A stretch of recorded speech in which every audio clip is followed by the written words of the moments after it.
नमस्कार पनियार साहब। नमस्कार जी, आपका बहुत बहुत धन्यवाद। रणधीर जी, पहले तो ये बताइए, जो आज का जो सबसे बड़ा मुद्दा है वो कृषि कानून है, जिसके लिए किसान अपने स्तर पर संगठन के रूप में कार्य कर रहे हैं, विरोध प्रदर्शन कर रहे हैं, और कांग्रेस पार्टी भी अपने स्तर पर किसानों को, व्यापारियों को, मजदूरों को जागरूक करने के लिए सम्मेलन कर रही है। तो इस आंदोलन में इस वक्त जो है कांग्रेस की पोजीशन क्या है? क्या वो लोगों को समझा पा रही है इस कानून के बारे में? सर्वप्रथम तो मैं युवा वॉइस के जो आप चैनल चला रहे हो और किसानों के बारे में पूछ रहे हो, मैं आपका बहुत धन्यवाद करता हूं, क्योंकि हिंदुस्तान के अंदर जो आज मीडिया की पोजीशन है वो आज आम जनमानस में ये भावना बनी हुई है कि बड़े बड़े औद्योगिक घरानों के जो चैनल हैं वो किसान की बात करते ही नहीं, और करते हैं तो जो असलियत है उसको दिखाने का काम नहीं करते, बल्कि किसान के विरुद्ध कोई बात है उसको उठाने का काम करते हैं। आपने हिम्मत जुटाई कि आप जो सही बात है उसको सब लोगों के बीच में, दर्शकों के बीच में रखते हो, मैं आपका बहुत धन्यवाद करता हूँ। हमारी कांग्रेस पार्टी की राष्ट्रीय अध्यक्ष श्रीमती सोनिया गांधी जी और युवा नेता श्री राहुल गांधी जी ने ये महसूस किया कि आज पूरे देश का किसान विपरीत परिस्थितियों से गुजर रहा है, इसलिए उन्होंने राष्ट्रीय स्तर पर एक फैसला लिया कि किसान की आवाज़ के साथ आवाज़ मिलानी है। और वैसे तो कांग्रेस पार्टी ने समय समय पर जब भी देश के लोगों को या किसी प्रदेश के लोगों को जब किसी आंदोलन को लेकर के उनको आवश्यकता पड़ी तो कांग्रेस पार्टी ने उनका हमेशा साथ दिया है। परंतु आज की हालातों में किसान जो आज न केवल देश के अंदर 36 बिरादरी का आंदोलन बन चुका है, बल्कि विदेशों में भी लोग किसान की आवाज़ को सही मानते हुए किसान के साथ वो खड़े हैं। आत्मा से भी, शारीरिक रूप से भी, आर्थिक रूप से भी, सामाजिक रूप से भी वो लोग इनका समर्थन कर रहे हैं। इन हालातों में हमारी राष्ट्रीय नेता ने प्रदेश के नेताओं को निर्देश दिए और उसी कड़ी में हमारे नेता चौधरी कुलदीप बिश्नोई जी ने हिसार आकर के किसानों की आवाज़ के साथ आवाज़ मिलाने का काम किया। इसी कड़ी में अन्य हमारे कांग्रेस पार्टी के जो नेतागण हैं प्रदेश के स्तर के, वो भिन्न भिन्न जगह जाकर के किसान की आवाज़ के साथ आवाज़ मिलाने का काम कर रहे हैं। जहाँ तक आपने कहा कि आप लोग समझा पाने में सक्षम हैं या नहीं हैं, आप समझ सकते हैं कि आज आम आदमी को भी इस बात का इल्म है, उसको ज्ञान है कि 3 कृषि कानून हैं वो गलत हैं। चाहे वो लोग कृषि से जुड़े हुए हैं या नहीं हैं, आप कहीं भी चर्चा करेंगे तो हर आदमी आपको कृषि के जो 3 कानून काले बने, इन काले कानूनों के खिलाफ हर आदमी का मत किसान के साथ है। और एमएसपी की गारंटी की जो बात है उसका समर्थन भी आम आदमी करता है। इसलिए ये कानून समझाने की आवश्यकता ज़्यादा मैं महसूस नहीं करता, क्योंकि लोगों को पहले इस बात का पूर्ण रूप से ज्ञान है। और जैसे कि संयुक्त किसान मोर्चा, जो कि सिंघू बॉर्डर पे एक मतलब मुख्यालय बन चुका है किसान संगठनों का, जहां से हर कोई ऑर्डर या जो आगे की रणनीति है वो जारी होती है, तो क्या किसी धरने के ऊपर कांग्रेसी नेता पहुंचे हैं और उन्होंने उस धरने के ऊपर उनको समर्थन दिया है, उनकी बातों से एग्री किया है जो वो मांग कर रहे हैं उसके बारे में?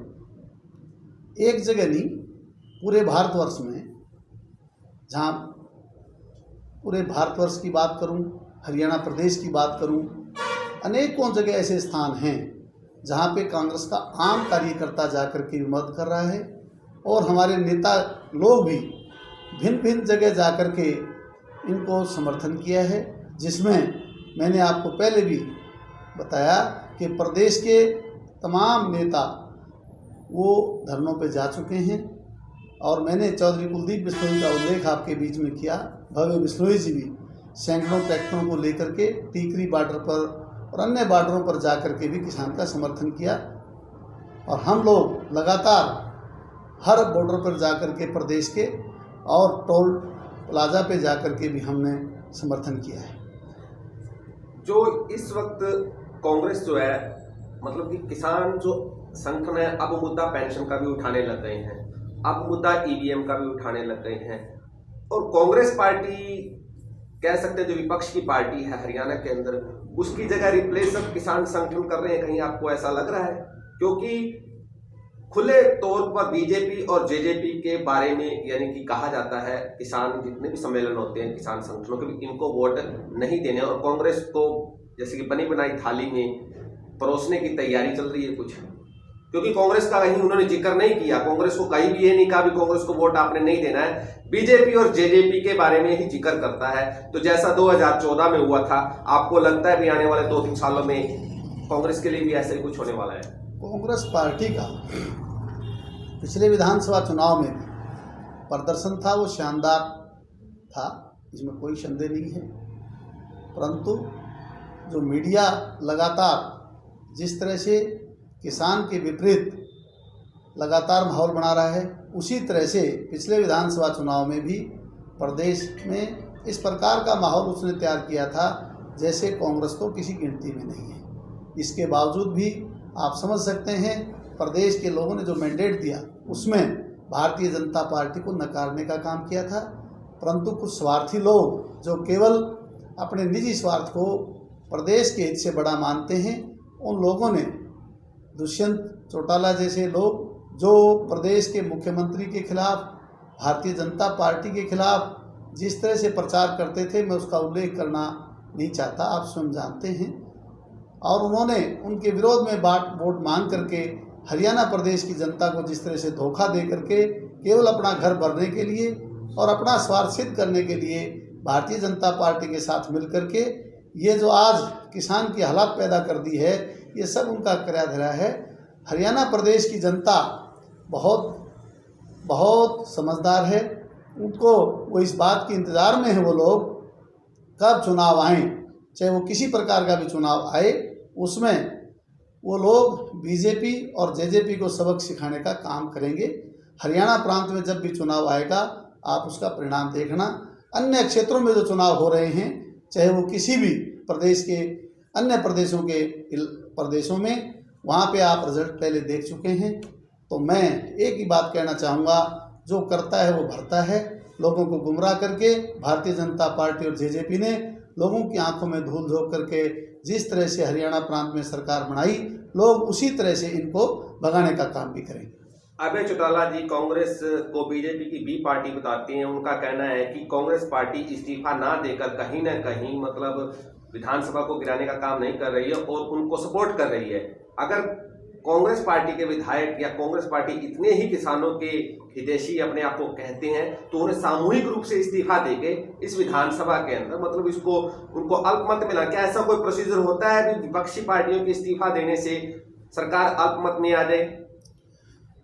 अविश्वास प्रस्ताव हमारी प्रदेश की कांग्रेस रखने जा रही है। अगर अविश्वास प्रस्ताव के हक में वोटिंग ज़्यादा आ जाती है तो सरकार स्वयं गिर जाएगी। और इस्तीफा देने की जहाँ तक बात है, प्रदेश में लगभग 1.25 साल पहले विधानसभा के चुनाव हुए। आप समझ सकते हैं कितना धन उसमें खर्च होता है, कितनी ताकत, मैनुअल ताकत लगती है। रोज़ाना चुनाव कराना ये प्रैक्टिकली पॉसिबल नहीं है। और कांग्रेस के पास जितने विधायक हैं, अगर वो सारे भी इस्तीफा दे दें तो भी सदन में भारतीय जनता पार्टी का जेजेपी के साथ और अन्य साथियों के साथ मिलकर के जो सरकार उन्होंने बना रखी है, वो गिरने की संभावनाएं और कम हो जाती हैं। उसकी वजह टेक्निकल है।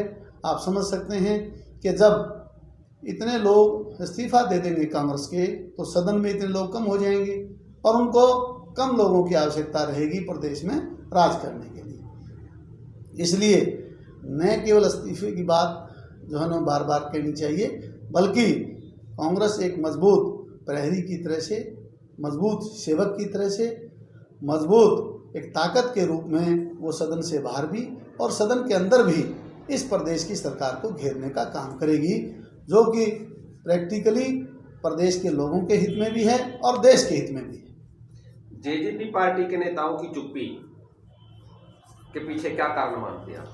कई बार ऐसे लोग अवसरवादी लोग हैं स्वार्थी लोग हैं। इनको प्रदेश के हितों से कोई लेना देना नहीं है। इनका इतिहास रहा है, ये हमेशा ये लोग अपना स्वार्थ सिद्ध करने के लिए, चाहे इनको किसी प्रकार की भी कोई बात इनको जो है ना सरकार से फैसला लेना पड़े, ये पीछे नहीं हटते। ये अपने सुई के फायदे के लिए जहाज डुबोने का काम करने में भी इनको कोई परहेज नहीं है।